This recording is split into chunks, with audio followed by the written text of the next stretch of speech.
శ్రీ మంగళంపల్లి బాలమురళీకృష్ణ దివ్యనాదానికి జ్యోతలు.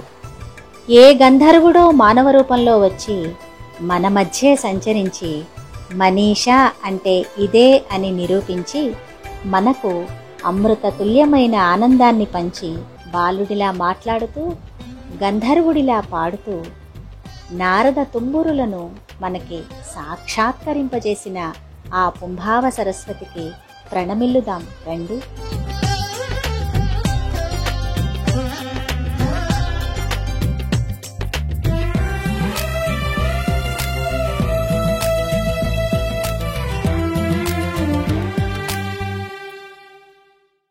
అందరికీ నమస్కారం.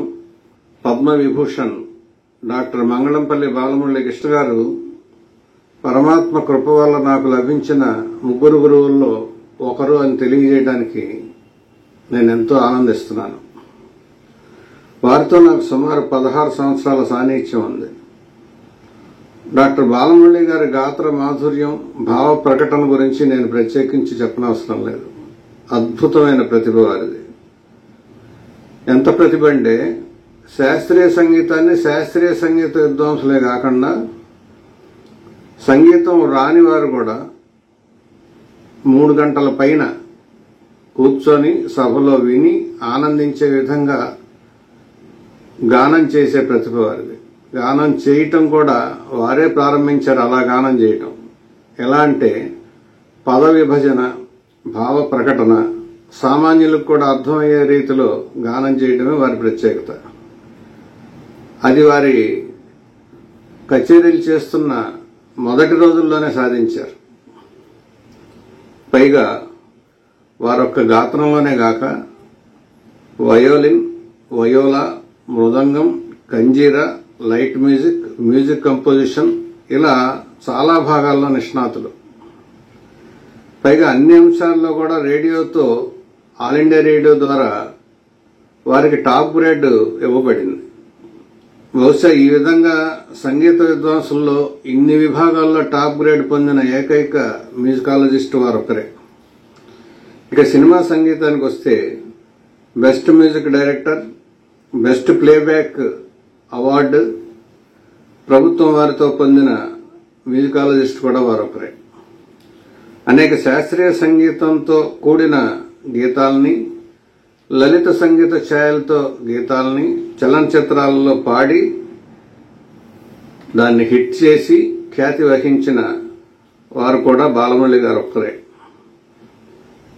ఇదిగాక వారి జీవిత ప్రథమ భాగంలో ఆల్ ఇండియా రేడియోలో వారు ఉద్యోగ నిర్వహణ చేసే క్రమంలో భక్తి రంజని అనే ఒక కాన్సెప్ట్ ని వారు రూపొందించి ఆ కాన్సెప్ట్ ద్వారా అనేక మంది వాగ్గేయకారులు రచించిన రచనల్ని స్వరపరిచి వారు స్వయంగా పాడి వారి సహ విద్వాంసులతో కూడా పాడించి భక్తిరంజన కార్యక్రమాన్ని హిట్ చేసిన ఏకైక మ్యూజికాలజిస్ట్ వారు. ఎందుకు ఏకైక అంటున్నానంటే ఈనాటికి కూడా భక్తిరంజన్లో ఆ వాగ్గేయకారుల రచనలను ఇంకా మనం వింటున్నాం, యూట్యూబ్లో లభ్యం అవుతున్నాయి. అంత మధురంగా, లలితంగా, సరళంగా ఉన్న కీర్తనలు వారు ఏరుకొని ఆ కీర్తనల్ని స్వరపరిచి మనకు అందించిన మహనీయులు వారు. వాటిల్లోని కొన్ని రచనలు, కొన్ని వారి స్వీయ రచనలు, ఈ రెండు కలిపి ఈరోజు ఆ మహనీయుడిని స్మరిస్తూ గానం చేసే ప్రయత్నమే ఈ నా కార్యక్రమం. తారకమంత్రము కోరిన దొరికెను ధన్యుడనైకి నీవోరన్న. తారకమంత్రము కోరిన దొరికెను ధన్యుడనైకి నీవోరన్న. మీరిన కాలు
ధన్యుడనైతిని